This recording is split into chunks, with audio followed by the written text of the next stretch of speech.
Welcome to Tangent Agnostic, Gigstart's weekly podcast where we bring together experts from the industries of tomorrow to discuss best practices on how to scale.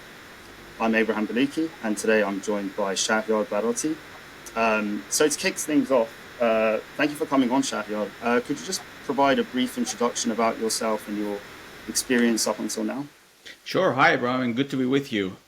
So I'm coming from the financial services background. I started my career in banking and moved very quickly, specialized in asset management. Spent a number of years at JP.4 and Amundi Asset Management within the risk kind of department mostly, but got a lot of exposure in asset management, structuring, portfolio management, etc., as part of very small intrapreneurial teams, I would say, especially within JP.4, which was gave me a pretty good exposure about the whole asset management industry. 6 or 7 years ago, I decided that enough of the corporate world, I want to get into the startup world. And that was when the wave of fintechs at the time were taking over the headlines in the world. And the hype around all the new kind of incoming fintech startups, etc., was very exciting for me. And I wanted to be part of that journey. So at the same time, I was doing my MBA at Imperial College. And that actually gave me a platform to relaunch my career and eventually make that transition from the corporate world into the startup world. And the story is actually pretty interesting. I'll try to make it short and brief. I actually, through networking at the university, through the kind of opportunities that was presented to me at university, I met a startup who had just started operating, who was building services for startups and venture capitals, and also planning to launch a fund. And it was, for me, that was the ideal scenario, because not only I was at the time interested in the startup world, but I was very interested and fascinated by the venture capital world as well. But breaking into venture capital is not easy. And we can probably cover that later in this chat, but it's never easy, especially without any prior experience, to get into VC. So this opportunity for me was a breakthrough. It gave me access or an into this field. So I joined the startup very quickly. The business went through a restructure, and I was fortunate enough to all of a sudden become part of the leadership team.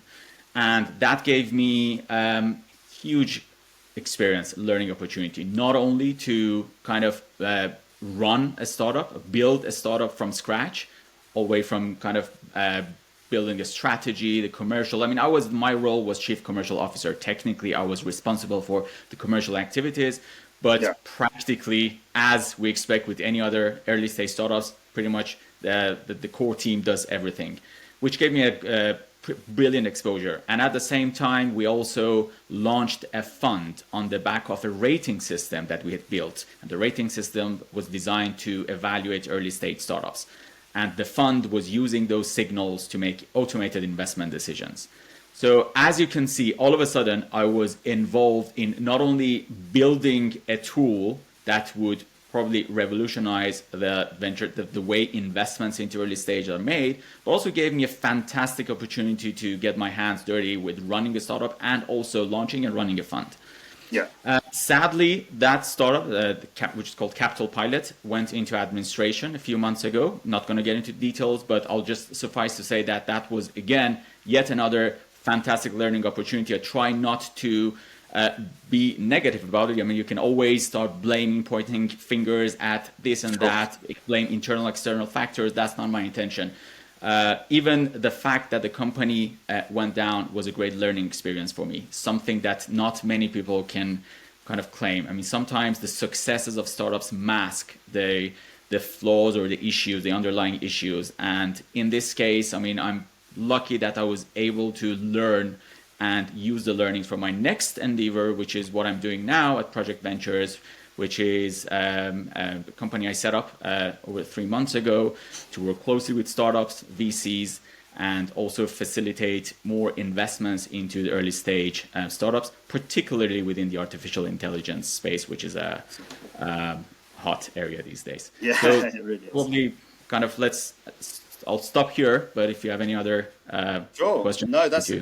That's a good overview. It's quite interesting. It's similar to us as well, starting in the corporate world and then going into the startup world. I suppose, you mentioned JP Morgan, for example, and maybe that world wasn't for you, and there was a lot of growth around fintech, and that gave you the opportunity.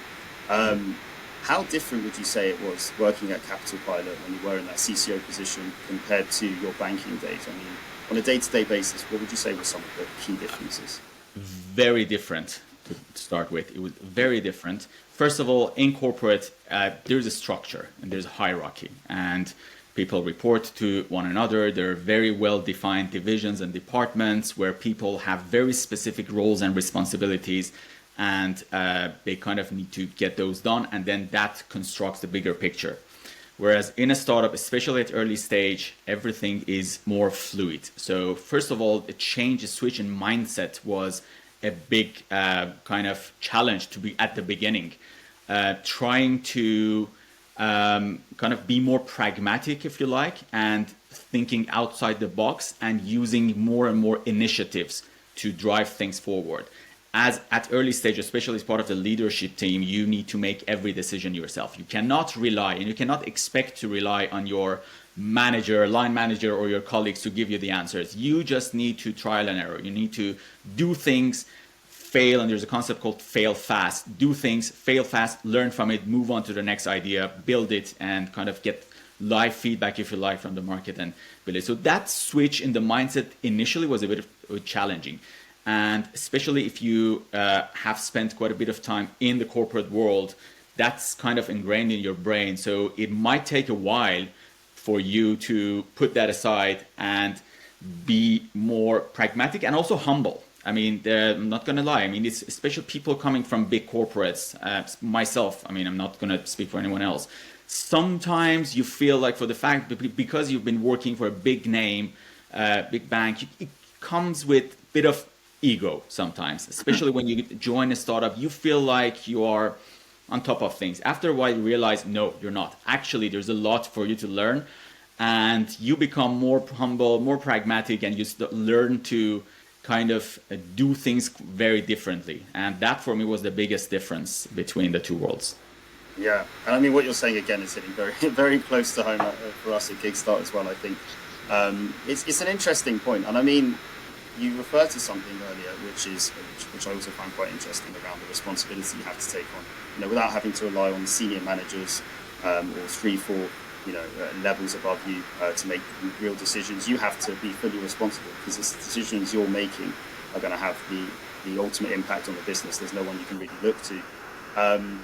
I guess in terms of Capital Pilot, for example, obviously you said things didn't really work out there, but when it came to scaling of the company and when it was fast growing, before you set up that fund, I mean, did you ever see any challenges managing that scaling process when things were growing quickly, moving fast? I mean, how did you find that? No, absolutely. Yeah, there is. I mean, every day in a startup is a challenge, but in a good way. There are sweet challenges that you need. You're always constantly faced with problems and challenges that you need to overcome, especially at early days, because there are a very limited number of people involved, and everyone, I mean, those few people do everything. So the challenge really is to find focus, to kind of find your, if you like, the product market fit. You find your position in the market and you build your product suite around it, and then grow the business and kind of validate it. So that was the biggest challenge to begin with. The sort of challenges you face in a startup after you raise investments is completely different. All of a sudden, when you raise investments, you're now in the stage where you need to grow. And in many cases, you want to grow fast and aggressively, like any other startup, especially tech startups, which are basically, they want to scale as quickly as possible, as large as possible. And that presents a new set of challenges. Who do you hire? What kind of team, what kind of roles and responsibilities or divisions or departments do you need to put in place? So you need to start thinking more about things like a corporate, but you're not yet a big corporate. You're still a startup turning into scale up. But that, again, requires a different mindset, thinking long term. What is it that you want to achieve? How do you want to build your team around it? What are the new challenges you need to kind of overcome in the market? And those were kind of challenges we were facing. And especially when we launched the fund, all of a sudden that also kind of became different sort of presented different set of sweet challenges, if you like. So the market all of a sudden looks at you as investors, not a startup. And for us, it was a very particular situation because we were both a startup and a fund, although the fund vehicle was completely independent of the startup. But it was really difficult to for the market to perceive us as one or the other. So that was also a challenge that we had to overcome. We had to deal with, and especially when it came to hiring the right people to run those two big projects in parallel, that was also quite an interesting thought process and exercise. Yeah, definitely. I think it's quite interesting actually that you mentioned that because that's one of the biggest challenges we see startups face when they raise funding. Scale ups, or it could be large organizations as well when they raise debt funding, especially in the sort of climate tech space and the clean energy space as well. How did you approach that though when you mentioned identifying which areas to hire in, who to hire? I mean, was there a hiring plan, for example, at Capital Pilot when you raised your funding round, or how did you approach the hiring process? Yeah, so we had spent a significant amount of time between the core team to decide how we want to hire, who do we want to hire, what the strategy should be. And we actually tried a few different routes. We worked with a recruitment agency who was specialized in sourcing talent for tech startups. So for certain types of roles, let's say the tech or software development type of roles, we kind of relied on the classical traditional route of sourcing talent. But there were certain areas within the business which we had to get creative.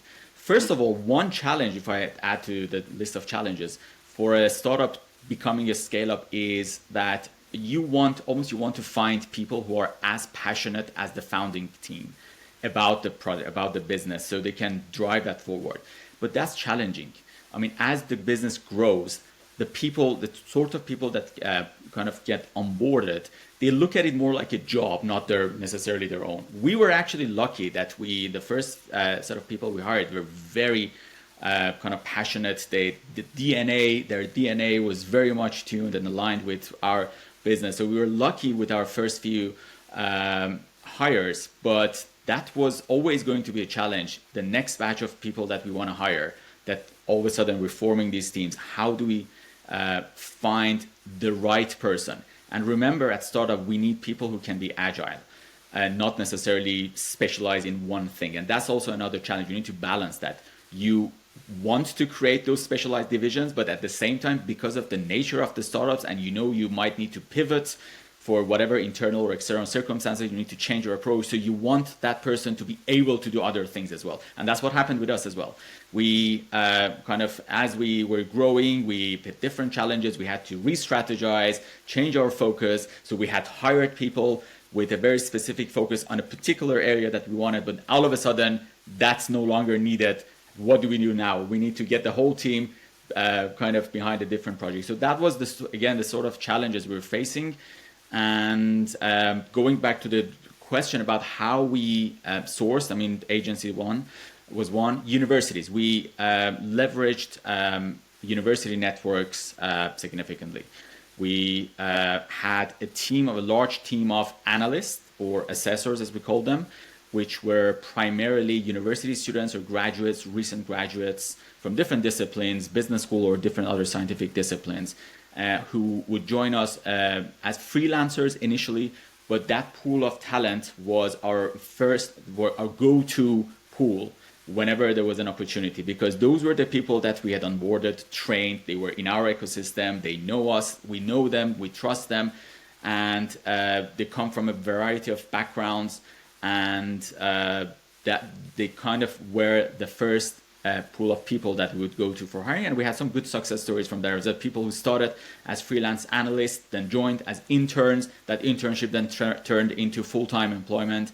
And within the full-time, all of a sudden, that individual or individuals were given big responsibilities to run aspects of the business. So that was another.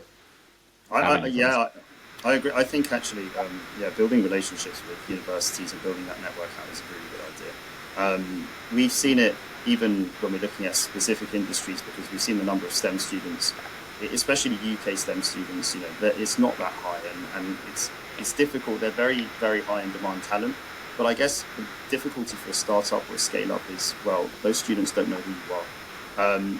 So I guess my question would be, I mean, how did you go about building those relationships? Did you go to like career fairs, for example, or was it an official partnership with the university? How did you manage to build out those networks? So a combination of both. We initially we did attend a few career events, service events organized by different universities, and we kind of built relationships with some of the students back through that door, through that channel. Also, almost every year we were working officially with Imperial College, which was my I'm an alumni of. So every year we were getting a group of interns from Imperial who were looking to do their consulting projects as part of their MBA or business school and different master's courses at business school. So it was an official program sponsored by university, which places students into different companies or organizations. And we were lucky because what we were doing was very exciting. It's the sort of thing that a lot of students, especially business school students, are interested to get into. Startup, a fintech startup, and a venture capital who's building services for the venture capital industry, and also launching a new model of venture capital funds. So that, in that sense, we were lucky because as soon as we advertised the opportunity, we were bombarded with talents or candidates or people who wanted to put themselves forward to it. But again, going back to your question, a combination of attending different career events and building more formal relationships with different universities was very helpful. And those are the two main channels we used. I suppose a last point on that as well. Were there any particular subjects or degrees that you looked at students for? Were they maybe STEM subject students, business students? Was there any focus in that regard as well in terms of their actual academic background? Very interesting. I mean, initially, when it came to the analyst roles, our kind of thinking was that, okay, this well suited to business school students, as people with MBAs or finance degrees, or if there are any kind of venture capital, private equity related topics or asset management topics, those people who are interested or are within those disciplines. Very quickly, we realized that there is a lot of interest from all sorts of other disciplines. We had a number of economic students, biology students, chemistry students, engineers coming from different backgrounds, language students, if you believe it or not. So we soon realized that actually we should not necessarily limit ourselves to business school students. There is a lot of interest and talent. And in some cases, those individuals were their output was kind of stronger because they were not biased. I mean, as a business school student, and I'm being one, I was a business school graduate when I joined, you come with certain biases and you kind of theoretic, because you on a theory level, you think you understand business. But when it comes to reality, you realize actually that's different. The real life challenges you face are quite different. Whereas the non-business talents or people we engage with don't come with that kind of bias baggage. They kind of come with a more open mind and use their analytical skills. So in that sense, we opened it up to anyone from any discipline as long as they were showing interest and had the kind of requirements to meet our role. So we didn't necessarily focus on a particular discipline. Yeah, no, that's interesting. It's interesting what you mentioned as well with the business students. I think sometimes at universities, you're taught things that you might need to unlearn when you get out into the working world, especially when you're working at startups. So yeah, that was an interesting approach actually. I think that's a good idea to keep an open mind regardless of their academic background. And I guess before we move on from sort of your experience at Capital Pilot as a CCO, were there any perhaps particular successes you had there, or any projects that you were particularly proud of from your time there? So quite a few actually. Try to summarize. So first of all, I mean, to begin with, being part of a startup and putting both a startup operator hat and a VC investor hat at the same time was a fantastic opportunity for me. I don't think there are many people who can claim to have done this simultaneously, but I was lucky and fortunate to have that opportunity at Capital Pilot to kind of do both, to gain first-hand practical experience running a startup, but also being involved in launching a fund, running the processes end to end, from deals sourcing, building relationships with VCs and accelerators, screening investment opportunities, conducting due diligences, completing investments, agreeing terms with founders, and then kind of offering portfolio support to the companies. So this was something that I got an experience of end to end. I don't think anyone can gain such a kind of diverse range of experiences, exposures at more established VC funds. And in that sense, that I would say was probably one of the successes personally. But in terms of the achievements, I think the fact that we launched that fund, which was we were named as UK's first automated VC fund, just because the way the fund was investing was using the rating outcomes from our rating system and making automated investment decisions, obviously overseen by kind of the team, etc. So that by itself was a big achievement. Building a team of analysts from scratch, that was something that I started doing, probably it was during COVID, early 2020.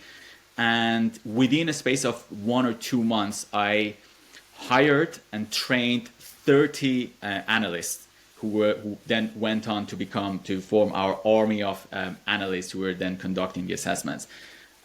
All of that remotely, and that was a big challenge, which I'm glad somehow miraculously managed to do. So that was kind of the beginnings of building that assessment team up. And at the same time, building the rating system that we created, which was a completely novel model of evaluating startups in a standardized, systematic way, which then removes the biases that exist in investment decisions. And as the outcome of that, as a consequence of that, the fund that we deployed was quite diverse. We had very compelling statistics from companies, founders coming from underrepresented backgrounds, female founders, non-London based founders. So it ended up investing into such a diverse range of founders, which was untypical of VC funds. So all of those, I would say, are achievements and successes that I'm proud of.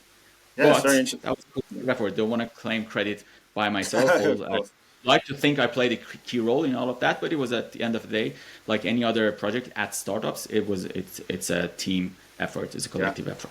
Oh yeah, 100%. No. I think the concept behind that's quite interesting, an automated VC fund. Maybe we'll see more of those in the future, but it could have been a bit early. Maybe it was just too early to set something like that up, I think. And I guess getting into the VC world now, and obviously with your recent project ventures, but well, just in general, from your understanding, I mean, can you tell me a bit more about maybe some of the hiring challenges VCs face? Because obviously you mentioned building up a team of analysts from a startup perspective, but how about from a VC perspective? How does that go? So it's probably a known fact that VCs don't hire people openly in the market, with the exception of the big guys, the big VCs who operate more like more established investment firms who do advertise roles and they have career pages, etc. The majority of VCs, small or medium-sized VCs, they don't necessarily openly hire in the market. So that becomes a challenge. A lot of those VCs hire through connections or networking or people that they're referred to them. So that by itself is a challenge. However, the good news is that there is a wave of new micro VCs, if you like, specialist VCs who are being created, small scales who will probably then go on to become larger VCs. And these VCs, and also some of the more established ones, are kind of adopting this mindset as well. They're now looking for people with very specific startup experiences, or as they call it, startup operators, or people from non-conventional backgrounds. Historically, VCs were looking for people with deal-making exposure, M&A experience, strategy consultant, maybe in some cases. So coming from very kind of well-defined routes, which would make it competitive as well. But these days, I see a trend for VCs to go think outside the box and kind of work with or hire people with more hands-on experience, especially if they have a prior startup experience, successful or unsuccessful, because those individuals know very well what the typical challenges faced by startups are, and they can actually help the companies that the VCs invest in. But when it comes to hiring, again, I see again a new trend of organizations offering apprenticeships or training opportunities for young individuals, fresh graduates who are interested in the VC world. Some universities are actually building those programs in-house as well, but there are some other organizations who run routinely these programs. So they actually train people to become venture capitalists, and that is complemented often by placing them into some VCs as interns or offering apprenticeship opportunities, and some of those then eventually become full-time employments. And at the same time, I'm seeing that many VCs are starting to look at university talent pool as well, hiring from universities the sort of talents that they need, especially as analysts to begin with, and then kind of helping them grow into the more permanent roles. One challenge with the VC, and this is something that kind of we should bear in mind, and one of the underlying reasons that there are not that many opportunities available within the VC is because of the nature of the venture capital. This is a long-term game. VCs form funds, they launch funds, and usually want people who are committed to stay with them for the duration of the fund deployment, all the way to when the companies start making some exits and proceeds and making some returns. So people inherently are incentivized to stay with the VCs that they join for long term. And they kind of get promotions and become partners eventually, and then they can. So that's the bigger opportunity. That's why you don't necessarily see a lot of people jumping around between jobs, changing roles. And at the same time, the VCs don't necessarily need a huge number of personnel. They're really kind of very much small teams and make investments. They get involved in many cases with startups, and they want people who they trust, who they know they're committed, and they can stay for long term. So that, because of that, I think that adds to the challenge of VCs not necessarily hiring too many people. Yeah, it makes sense. I think that's actually quite an interesting trend, because I think from what I've heard from the conversations I've had with other founders, there's some criticism for some VCs in terms of, well, the people who are working on the deals or the projects, maybe they haven't been there themselves. You know, a lot of them, they might come from, as you said, a banking and M&A background, a consulting background, you know, and they might not know the ins and outs. So it is quite interesting that there is this trend towards hiring people from startups or even former entrepreneurs as well. So yeah, I think that can be very good. I mean, it doesn't necessarily mean that if they hired an ex-banker, they won't be able to understand those things, but it is good to have people on the team who have been in a startup environment themselves and understand the ins and outs of it. So I definitely think that would put a lot of founders' minds at ease. But I guess also in terms of VCs as well, you know, do you ever see situations where VCs get involved when it comes to their portfolio companies hiring as well? You know, how much power would you say they have when it comes to portfolio company hiring? That's actually a very common, let's call it, value add from the VCs when they make investments into companies, especially if they're get actively involved with the portfolio companies. A lot of VCs, especially the bigger VCs, tend to facilitate recruitment or help them hire. And if you actually browse a couple of kind of big VC names online, you can see career pages which offers not only opportunities within their own venture capital organization, but a whole lot of opportunities related to their portfolio companies. They sometimes work with recruiters, specialist recruiters, or have in-house members of the team who have the responsibility to help portfolio companies hire. So yes, definitely I see that trend, and it's a very typical and standard value add that a lot of VCs, especially at bigger scales, offer to their portfolio companies, and probably continue to do so, because it's in their best interest to help the companies they invested in grow and be successful, because even selfishly speaking, they are the ones who would benefit from the success of those companies. So why shouldn't they help them hire the best talent possible?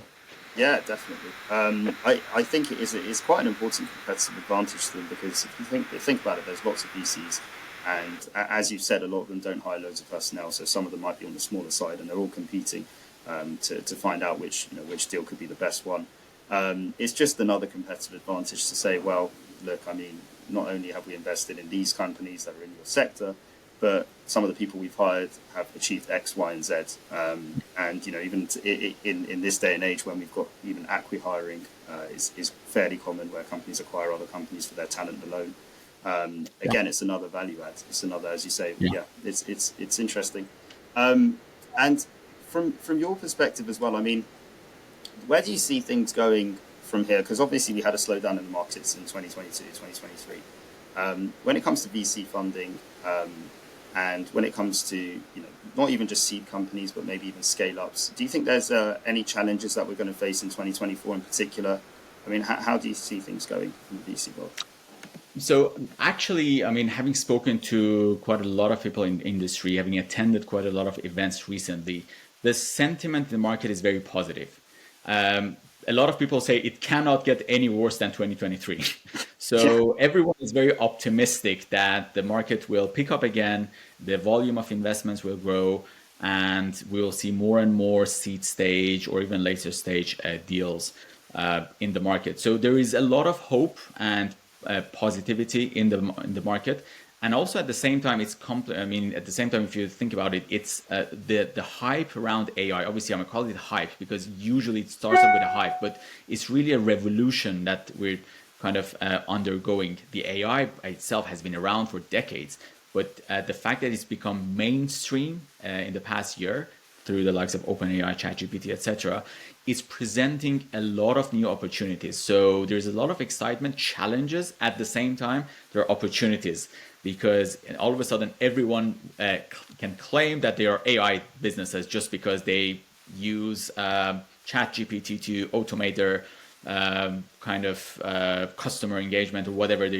use. So that becomes a challenge, but there is a lot of opportunities presented by the latest developments in AI and the additional opportunities that it presents for a next wave of startups who are going to utilize the technology to make very specific use cases. So I see a lot of focus from the venture capitals into that space, understandably so.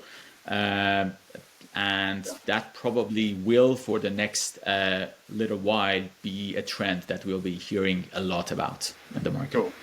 Yeah, no, definitely.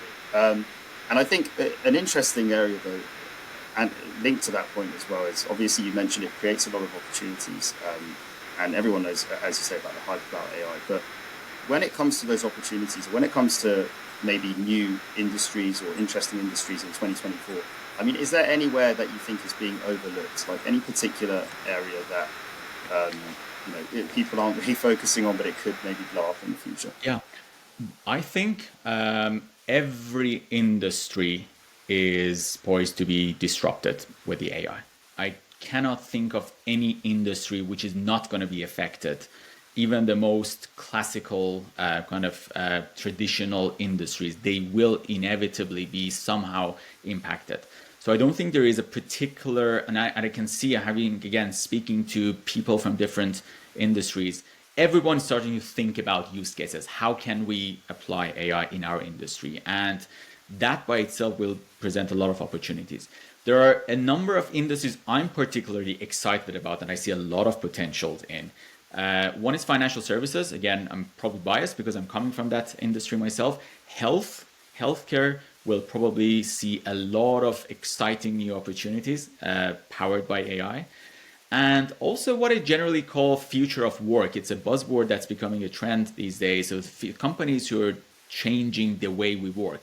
And that by definition, using by AI, powered by AI, we will inevitably see a shift in the way people work and operate.